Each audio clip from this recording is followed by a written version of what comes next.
நம்மளுடைய எஸ்டிபிபி தொழிலாளிகளே, நாங்க ஒரே ஒரு வார்த்தை சொல்றோம். இன்னைக்கு நம்மளுக்கு முன்னால இருக்கிற பிரச்சனை பிஜிஎம்எல்ல எஸ்டிபிபி தொழிலாளியுடைய பிரச்சனை. அந்த பிரச்சனையை ஒட்டி நம்ம போராடி இருக்கோம். அந்த போராட்டத்துக்கு எங்களுக்கு விடிவு காலம் கொடுக்கிறவரு நம்ம இவரு வக்கீல் சென்னமாளிகை.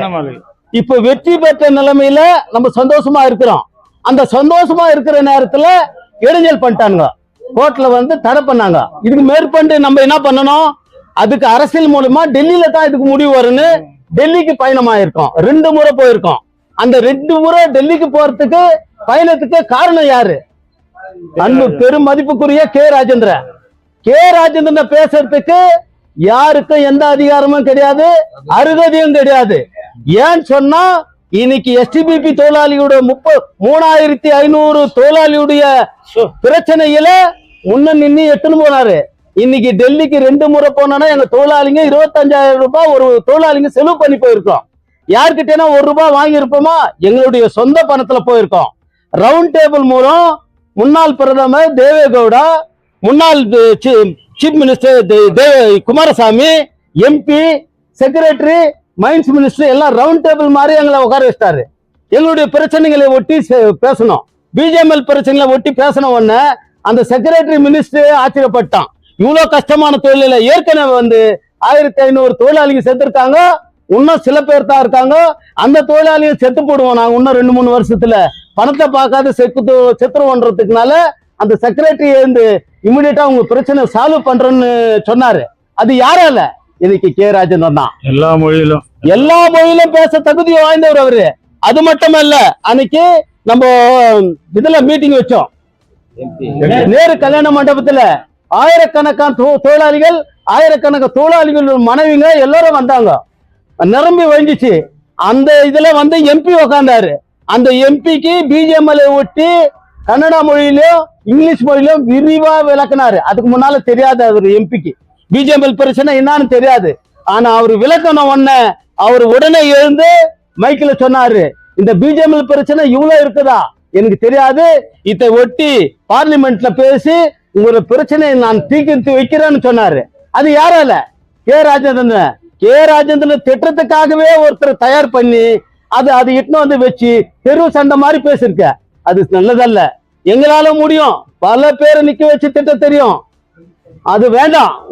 எங்களுடைய பிரச்சனை வந்து பிஜிஎம்எல் தொழிலாளியுடைய பிரச்சனை, தொழிலாளியுடைய வீடுங்க தான். அதுதான் எங்களுக்கு முன்னால இருக்குது. அதை முடிக்க வேற நாங்க ஓய போறதில்ல. நீ என்ன பண்ணாலும் எங்களுக்கு வழிகாட்டி கே ராஜேந்திரன் தான். இன்னைக்கு எம்பி தான். எம்பி கிட்ட போயிட்டு இந்த முடிவு வர வரலாம் கோர்ட்ல வெற்றிகரமா ஆச்சுன்னா ரொம்ப சந்தோஷம்.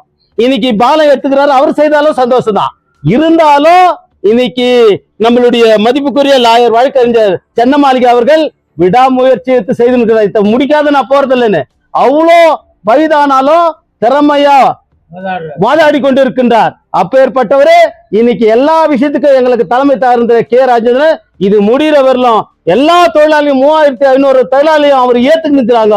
அவர் வந்து எங்களுக்கு தலைமை தாங்கி இது முடிகிற வரை எங்களுடைய இருப்பார் என்பது கட்டுக்கதை இல்லை. உண்மையா இன்னைக்கு என்ன நிலைமை, என்ன இதுக்கு முன்னாடி நம்ம எப்படி கஷ்டப்பட்டோம், இன்னைக்கு இருக்குது, யாரால இன்னைக்கு செட்டில்மெண்ட் ஆகுது, யாரு உறுதுணை இருக்கிறாங்கன்றத பற்றி ரொம்ப விலைக்கு ரொம்ப தெளிவா பேசினவங்க எல்லாருமே இன்னைக்கு ரொம்ப அருமையா பேசுனாங்க. நான் ஒரு சிலதை மட்டும் இன்னைக்கு முக்கியமான விஷயத்தை மட்டும் சொல்லிட்டு முடிக்கலாம்னு நினைக்கிறேன். இப்போ கடந்த 9ஆம் தேதி நம்ம ஹைகோர்ட்ல நம்முடைய வழக்கு நடந்தது. ஏற்கனவே போன மாசம் நாங்க இந்த கண்டெம்ட் ஆஃப் போட்டதுனால இந்த நம்ம டெல்லியில இருந்து சொலிசிட்டர் ஜெனரல் நம்மளுடைய இது வந்து ஆர்டர் வந்து ஸ்டே பண்ணிட்டு அந்த ஸ்டே வெக்கேட் பண்ணோம். அந்த வெக்கேட் பண்ணாதான் நம்மளுடைய இது மேல ஆர்குமெண்ட் ஆகிட்டு நம்ம பேச முடியும், நம்மளுடைய கேஸ் வெகு முடியும். அந்த வகையில அது அந்த அவருடைய சேம்பருக்கு போகாதனால அது வரல. அதனால வேண்டி இது நீங்க அந்த வெக்கேட் பண்ணணும் அப்படின்னு சொல்லும்போது முந்த நாளும் அவர் அப்ளிகேஷன் போட்டாரு. நேற்றும் கோர்ட்டுக்கு போயிருந்தாரு. போயிட்டு அதுக்கான இதெல்லாம் பண்ணி இன்னைக்கு அது ஜட்ஜுடைய சேம்பர் போகிற அளவுக்கு இன்னைக்கு நமக்கு அக்லாட் பண்ண அனுப்பியிருக்கிறாரு. கட்டாயமா அடுத்து நடக்கிற 30ஆம் தேதி நம்முடைய வழக்கு வந்து அந்த ஸ்டே வெக்கேட் ஆயிடுச்சுன்னா கண்டிப்பா நம்மள்ட்ட 1-2 இதுல நம்மளுது முடியும்.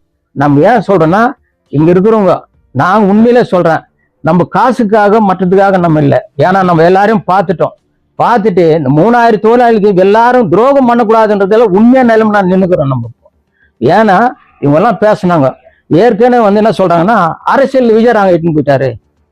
கரெக்ட், அரசியல் நமக்கு வானான்னு சொல்றோம். யாருக்கு அரசியல்? நமக்கு வானான்றோம். இங்க இருக்கிறவங்க, இங்க டிஎம்கே இருக்கிறாங்க, காங்கிரஸ்காரங்க, கம்யூனிஸ்ட், நமக்குள்ள அரசியல் வானா.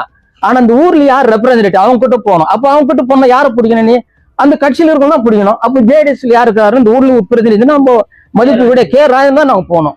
அவர் வந்து தப்பா? இதே மாதிரிதான் இன்னைக்கு 1997 நினைக்கிறேன் போராட்ட கூன்று ஒரு அமைப்பு உருவாகி நமக்கு தலைவனிகளே வானா, தோளாளியே தலைவனா வரணும்னு தேர்ந்தெடுத்தாங்க. எது? இந்த கூட்டத்திலே இருக்கிறவங்களுக்கு தான் அதுல அவங்களே சொன்னோம். ஆனா இன்னைக்கு என்ன நிலைமை? அன்னைக்கு தலைவங்க எல்லாம் தலைப்பாடாச்சுன்னு சொன்னாங்க, வந்து வானாப்பா இந்த 4000 ரூபாய் வாங்கி நீங்க வேலைக்கு போங்க. இல்ல எதுல இருந்து வந்துச்சு, இதுல போக முடியாது, எங்களுக்கு இன்னும் அரியர்ஸ் நிறைய வரணும், போனி பை வித்தா போனஸ்க்கு போடுவான், வேஜ் ரிவிஷன் பண்ணா தைலம் பார்த்தா வேஜ் ரிவிஷன் ஆயிடும், இப்படி எல்லாம் சொல்லி ஏமாத்தி எல்லா தோளாலையும் மைண்ட் வாஷ் பண்ண மாதிரி ஆயிப்போச்சு. அந்த மாதிரி எல்லாமே ஆயிட்டு என்ன பண்ணாங்க, எல்லாருமே அவர் தேர்ந்தெடுத்தாங்க. தேர்ந்தெடுத்து என்ன பண்ணீங்க நீங்க? ஒண்ணுமே சாதனை பண்ணல. கம்பெனி இன்னி வரைக்கும் ஒண்ணும் இல்ல. இன்னைக்கு என்ன நம்ம கண் முன்னால இன்னைக்கு அவன் கார்மெண்ட்ஸ் வச்சுன்னு வாழ்ந்துங்கிறான். கண் முன்னால நம்மளாம் என்ன பண்றோம்? நாளைக்கு எப்படி இன்னைக்கு எப்படின்ற அவல நிலை நம்மளாம் திரும்பினுங்கிறோம். இன்னைக்கு வந்து அந்த கூட்டம் என்ன பண்ணுன்னா இன்னொரு அன்பாக உருவாக்குறதுக்கு துடிச்சுங்குது. ஆனா இல்ல, தோளாளி ரொம்ப தெளிவாக்குறான். நான் ரொம்ப நன்றி சொல்றேன். எந்த தோளாளி இன்னைக்கு 100% அப்படியே நிக்கிறாங்க. யார் போல நிக்கிறோம்? டாக்டர் ராஜேந்திரகுமார், நம்ம சென்னமாளிகா, அவர் வந்து கோர்ட் மூலியமா இன்னைக்கு அரசியல் ரீதியா நமக்கு ஒரு தெளிவான ஒரு நல்ல அறிவு உள்ள ஒரு நமக்கு லீடர் கட்சி யாருன்னா நம்முடைய மதிப்பு கே ராஜன் தான். இன்னைக்கு நாங்க டெல்லிக்கு போனோம், 2 டைம் எங்களை இட்டுன்னு போனார். நாங்கெல்லாம் சாதாரண தோளாளி தான். இட்டுன்னு போயிட்டு செக்ரட்டரியத்துல உட்காராது நம்முடைய பிரச்சனை பேசுவார். டெல்லிக்கு யாரும் இட்டுன்னு போனாரு? இவரு வந்தார், டாக்டர் ராஜேந்திரகுமார் வந்தாரு, சென்னமாளிகா வந்தார். அப்ப அவங்க எல்லாம் முட்டாள அவங்க?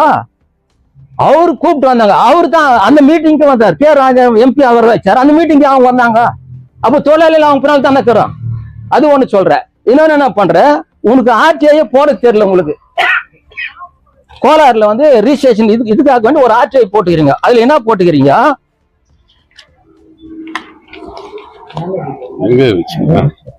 அதுல என்ன போட்டுக்கிறேன்னா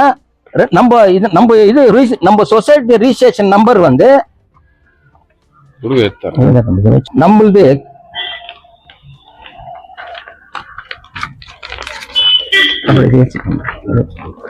நம்பர் வந்து 209/2020 நம்ம ரிஜிஸ்ட்ரேஷன் பண்ணிக்கிறோம்.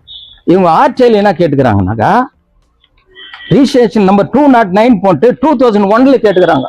இந்த மாதிரி பிஜிஎம்எல் எக்ஸாம்பிள் அசோசியேஷன் ரினியூவல் ஆயிருக்குதா, கண்டினியூ ஆகுது. அவங்க என்ன லெட்டர் அனுப்பிட்டாங்கன்னா இல்ல அந்த மாதிரி ஒன்றும் ரினியூவல் ஆகல. அந்த மாதிரி இருவலும் போது இல்ல விஜயராக வந்து ரினியூவல் பண்ணாது விட்டாரு. சரிப்பா, நான் ரினியூவல் பண்ணாது விட்டா அப்ப எல்லாருக்கும் தானே சேராது. தப்பாயிட்டா, தப்பு பண்ணல, ஆனா தப்பு பண்ண மாதிரி என் மேல சொன்னாங்க. நாம என்ன பண்றோம்னா இவங்களுக்கு நாங்க யாரும் எடுக்கல, இவங்களா போயிட்டு திருப்பும் போயிட்டு ஒரு யூனியன் ரினியூவல் பண்ணிக்கிறாங்க. அவங்களுக்கு ரிஜிஸ்ட்ரேஷன் நம்பர்னா என்னக்கா 229/2024-25 பண்ணிட்டு இவங்க சொல்றாங்க அவங்க போயிட்டாங்க, நாங்க யாரும் உங்களை எடுக்கல, நீங்களா போயிட்டீங்க, நீங்களா போயிட்டு கண்டெம்ப்ட் ஆஃப் கேஸ் போட்டீங்க, நீங்களா போய் ஒரு லாயரை தடவுனீங்க. ஏன் நீங்க பண்ணீங்கன்னு சொன்னா சென்னமாளிகை சாரு இவர் சொன்னாரு உண்மையா என்னன்னா அவருக்கு உடம்பு சரியில்லாதாயிடுச்சு, ஹாஸ்பிட்டல் அட்மிட் ஆயிட்டாரு, அவரு திரும்பி வர மாட்டாரு, இதான் உண்மை. அவர் வயசாயிடுச்சு, அவரு இது இல்ல பண்ண மாட்டாரு. அதனால அவரு நம்ம இவரு வச்சுட்டாக்கா அவரு எதனா ஆயிட்டோம் நம்ம இப்படியே கண்டினியூ பண்ணிடலாம். இப்ப அப்போ என்ன ஜனம் கூட ஆமாம்பா ஏதோ வந்தாங்கப்பா அப்படி விட்டுடலாம் அந்த மாதிரி பண்ணுங்க. உண்மையிலே இவர் சொன்ன மாதிரி அவர் சாக மாட்டாரு. ஏன்னா எல்லா 3575 குடும்பம் அவர் பிறகு வாழ்ந்துக்கிறோம். கண்டிப்பா அவர் சாக மாட்டாரு. கண்டிப்பா நம்ம முடிச்சுட்டு நீண்ட நாள் அவர் ஆயுளோட இருப்பாரு. இல்ல அது கோர்ட் மூலியமா சட்ட அரசியல் ரீதியா நம்ம இவரு பார்த்தோம். அவருடைய வேலையை வந்து இன்னைக்கு நம்ம எதிர்பார்க்காதவரு வேலை செய்யறாரு. இன்னைக்கு கூட நம்ம பிரச்சனைக்காக அவரு பெங்களூர் போய் சென்னைக்கு போகிறார். ஏன் என்னன்றது அடுத்த கூட்டத்தில் நம்ம சொல்றோம். நம்ம எதனா ஒரு பணம் கொடுத்துக்கிறோமா? ஒண்ணு இல்ல. அவர் எப்படின்னா அவரு கூட எப்படின்னா அவருடைய பிரச்சனை நம்ம முடிச்சு கொடுக்கணும் அப்படின்ட்டு ஏன் அவர்கிட்ட போறோம்னா இங்க ஜேடிஎஸ் எம்பினால போறோம். அதே நேரத்தில் நாங்க எம்எல்ஏ கிட்ட நம்ம எம்எல்ஏ கிட்ட போவோம். நாங்க எங்களுக்கு 2 பேர்ப்பா பிரதிநிதி, ஒன்னு எம்பி ஒரு எம்எல்ஏ. நான் கம்யூனிஸ்ட்கார் எப்போ எம்பி ஆகுறது, நான் எப்போ போறது, இவரு டிஎம்கே எப்போ அவர் போறது. அதனால நமக்குள்ள அரசியல் வேணான்றோம். என்னன்றாரு இவர் அரசியல் வேணான்ட்டு அரசியல் கரெக்ட் போறாரு. இதே மாதிரிதான் சொன்னீங்க அன்னைக்கு கூட, தலைவனுங்கெல்லாம் வேணாம், அரசியல வேணாம், டெல்லி இங்க வருது எல்லாம் சொல்லி ஏமாத்த பைலட்ஸ் எல்லாம் சொல்லி அதெல்லாம் நம்ம பார்த்துட்டோம், எல்லாம் இது பண்ணோம். அதனால இன்னைக்கு எடுத்துக்கிற முடிவு பிரகாரம் பார்த்தா கண்டிப்பா நாங்க தொழிலாளிக்கு துரோகம் பண்ணணும், கடைசி வரைக்கும் சொல்றோம். துரோகம் பண்ண மாட்டேன்னு கூறிக்கொண்டு இந்த இப்ப பாரு அவங்க போன பின்னாடி இன்னைக்கு நமக்கு ஆபீஸ் பரல் யாரா இருக்கிறாங்க பாரு, டாக்டர் பிரிச்சு இப்ப நாங்க ரினியூல் பண்ணி வரோம் கண்டினியூவா. இதுல வந்து காட்டுக்க பின்னாலும் பாரு, இப்போ போன வருஷம் இப்ப இந்த வருஷம் நாங்க இப்போ ரினியூல் பண்ண போறோம். சட்ட ரீதியாக என்ன அந்த வகையில் நாங்க அது பண்ணி நம்ம தொடர்ச்சி பண்ணின்னு வந்துக்கிறோம். எந்த சம்பந்தம் இல்லை. ஏன்னா உன்னுடைய நீ வந்து பிஜம்பிள் எக்ஸாம்பிளா வெல்ஃபேர் அசோசியேஷன் போட்டுக்கிற, இப்போ எங்களை பற்றி நீ பேச வேண்டிய அவசியம் இல்லையா? நீ ஒண்ணு பண்ணிக்கலாம். இன்னைக்கு இந்த கேஸ் வந்து இல்லையா, நீ வேற கேஸ் நடத்திக்கலாம். அது நான் வரவேற்கிறேன். பொதுநல வழக்கு எதனா போடலாம். ஏன்னா இன்னைக்கு பிஜம்பிள் தொழிலாளி இது அண்டர்கிரவுண்ட்ல வேலை செய்துட்டு அப்பெல்லாம் ரிட்டையர்ட் ஆனாக்கா டெஸ்ட் பண்ணுவாங்க. இன்னைக்கு அந்த மாதிரி எதுவும் பண்ணல. மெடிக்கல் இப்ப பண்ணல. எத்தனையோ தொழிலாளி இன்னைக்கு சிலிகாஸ் நோயில சேர்த்துட்டான். இன்னும் கூட இருமினி சேர்த்துக்கிறான். யாரும் அது பத்தி கவனிப்பு இல்ல. அந்த மாதிரி போடலாம். இன்னைக்கு எங்களுக்கு செட்டில்மெண்ட் எது 1992ல வேஜரேஷன் ஆகாதனால தான் இன்னைக்கு அந்த கொடுக்குறான் நமக்கு அந்த செட்டில்மெண்ட். ஆனா கம்பெனி க்ளோஸ் இன்னைக்கு கேஸ் போடுங்க. உங்க யாரும் நாங்க வரவா உங்க பின்னால் வரோம், நஷ்டீடு கேஸ் போடுங்கப்பா. எவ்வளவு பேர் தெரியுங்க, எவ்வளோ பேர் சொல்றீங்க நான் தான் மண்ணீர் மைண்ட்ன்றீங்க, போடுங்க. உங்க பின்னால் நாங்க வரோம். இன்னைக்கு வந்து அந்த மாதிரி அந்த மாதிரி இன்னைக்கு எங்களுக்காக வேண்டி சந்தமாளிகால அந்த கேஸே இல்லப்பா, கேஸே இல்ல. இப்போ அவர் சொல்றாரு நாங்க தான் டாக்குமெண்ட் கொடுத்து இல்ல, கோர்ட் ஆர்டர் காப்பி இல்ல, எல்லாரும் வச்சு கொடுத்துக்கிறோங்க. அது நம்ம என்ன டாக்குமெண்ட் கொடுத்து நான் அவர் முன்னாலே நான் படிச்சு காட்டினா நினைக்காங்க. கரெக்ட்ல? அதுல ஒரு தவறு என்னன்னா 2024 இன்னைக்கு நான் உண்மையா சொல்றேன், 2024 கரெக்டா சிஐடி கரெக்டா லைன் எடுத்திருந்தா தொழிலாளிக்கு பணம் 2025 கிடைச்சிருக்கும். ஏன்னா அன்னைக்கு லெப்ட் பார்ட்டிஸ் ரொம்ப 65 பேர் இருந்தாங்க. என்னுடைய உண்மை சொன்னா என்னுடைய மறைந்த அன்பு தலைவர் யாரு TS மணி அவருடைய வழிகாட்டத்தில் பேர் பண்ணோம். அவர் செத்து பின்னுக்கு தான் இதெல்லாம் ஆனது. அவர் உயிரோடு இருந்திருந்தா தொழிலாளிக்கு அந்த பணம் 2025 கிடைச்சிருக்கும். இதுதான் உண்மை. ஏன்னா இந்த பணம் இதே அது மேலதான் இன்னைக்கு ஆர்டர் வாங்கிக்கிறது. கரெக்டுங்களா? அது மேலதான் இருக்கு. அதனால வேண்டி எங்களை நம்புங்க. கட்டாயமா நாங்க யாரும் துரோகம் பண்ண மாட்டோம். நாங்க எங்கன்னா கை நீட்டி காசு வாங்கிட்டு யாருன்னா அந்த வீடு போட்டு தரேன் இல்ல அங்க போறேன், நாங்க அதுக்கெல்லாம் போறது இல்ல. எங்களுக்கு ரெண்டே குறிக்கோள் தான், ஒன்னு செட்டில்மெண்ட், ஒன்று வீடு. அங்க பிஜம் விட்டு போறது, அவங்ககிட்ட வாங்கிறது, இவங்ககிட்ட வர்றது, அங்க போய் மிரட்டுறது, அதெல்லாம் எங்களுக்கு தேவை. நாங்களே சொல்றேன் மாதிரி வேலை நமக்கு வேணாம். யார் நகர் எதனா பண்ணி எங்கன்னா போ, நாங்கெல்லாம் வர. எங்களுக்கு கோரிக்கை ரெண்டு தான், ஒன்னு செட்டில்மெண்ட், ஒன்னு வீடு, அவ்வளவுதான். அது முடிக்கிற வரைக்கும் நாங்க ஓய மாட்டோம். கட்டாயமா நாங்க எங்களை நம்புங்க. நாங்க எப்பவுமே உங்களோட இருப்போம். இந்த முடிக்கிற வரைக்கும் உங்களோட இருப்போம். நாங்க பெருமாள் இவர்கள் பேசின அத்தனையும் உண்மையான ஒரு விஷயம். இன்னொரு விஷயத்தை நான் சொல்லிக்கொள்ள ஆசைப்படுகிறேன். கே ராஜேந்திரன் அவர்கள் 10 ஏக்கரா நிலத்தை பிடித்து கொண்டிருக்கிறார். அதற்காக அவர் இந்த விஷயத்துல இறங்கி இருக்கிறார்னு சொல்றாங்க. அதை ப்ரூவ் பண்ணிட்டாக்கா எங்களுடைய நீங்க என்ன சொல்றீங்களோ அதை நாங்க ஏத்துக்க தயார். அதனால அது தவறான காரியங்களை சொன்னா அதனுடைய விளைவை நீங்க அனுபவிக்கீங்க, அப்படி விளைவை நீங்க அனுபவிக்கீங்க என்று சொல்லி எங்களுடைய எக்ஸாம்பிள் சார்பில் பேசினவர்களுக்கும் எங்களுக்கு மீடியா வந்த யாவருக்கும் என்னுடைய நன்றி கலந்த வணக்கத்தை கூறி நன்றி சொல்லி விடைபெறும். நன்றி, வணக்கம். கே ராஜேந்திரன் ஏன்னா தங்கவயல் மக்களுக்காக உழைத்துக் கொண்டிருக்கிற தலைவர் அவரு வேற பொய் பிரச்சாரம் செய்யற. ஆனா இன்னைக்கு ஆலமரத்து கீழே கிருஷ்ணாவரம் ரோட்ல ஒரு சாமி சிலையை வச்சுக்கின்னு 20 ஏக்கரா 30 ஏக்கரான்னு புடிச்சுங்கிறோம். அதை பத்தி தெரியல கண்ணுல உங்களுக்கு. இன்னைக்கு தொழிலாளிங்க மைனிங் ஏரியாவில அதெல்லாம் இன்னைக்கு 400-500 ஏக்கர் நிலத்தை புடிச்சுட்டு இருக்காங்க. அதெல்லாம் கண்ணுல தெரியலையா?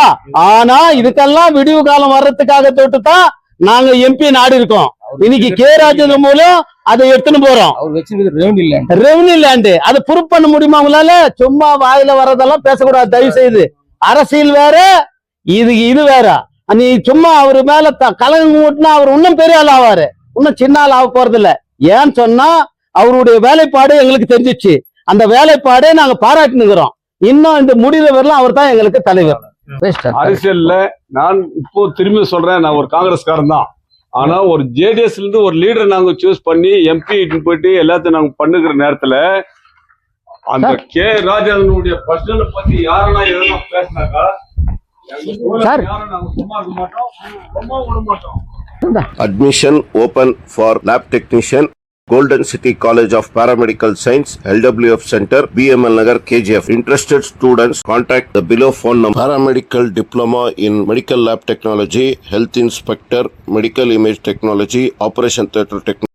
Eligible students are 10th pass and second PC pass or fail.